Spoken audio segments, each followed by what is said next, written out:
بسم الله الرحمن الرحيم. يا أيها المزمل قم الليل إلا قليلا نصفه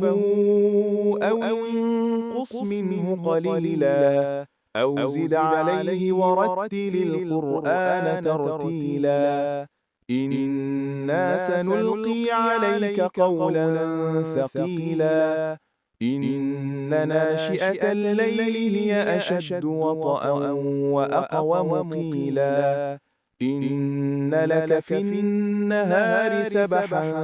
طويلا واذكر اسم ربك وتبتل إليه تبتيلا رب المشرق والمغرب لا إله إلا هو فاتخذه وكيلا واصبر على ما يقولون واهجرهم هجرا جميلا وذرني والمكذبين أولي النعمة ومهلهم قليلا إن لدينا أنكالا وجحيما وطعاما ذا غصة وعذابا أليما يوم ترجف الأرض والجبال وكانت الجبال كثيبا مهيلا إنا أرسلنا إليكم رسولا شاهدا عليكم كما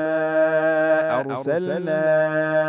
إلى فرعون رسولا فعصى فرعون الرسول فأخذناه أخذا وبيلا فكيف تتقون إن كفرتم يوما يجعل الولدان شيبا السماء منفطر به كان وعده مفعولا إن هذه تذكرة فمن شاء اتخذ إلى ربه سبيلا إن ربك يعلم أنك تقوم أدنى من ثلثي الليل ونصفه وثلثه وطائفة من الذين معك والله يقدر الليل والنهار علم أن لن تحصوه فتاب عليكم فاقرؤوا ما تيسر من القرآن علم أن سيكون منكم مرضى وآخرون يضربون في الأرض يبتغون من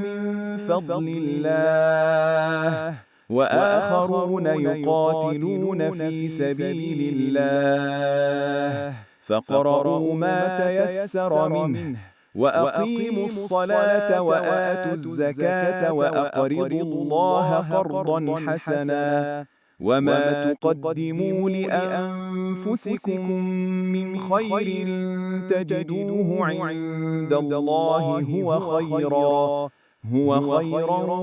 وأعظم أجرا واستغفروا الله إن الله غفور رحيم.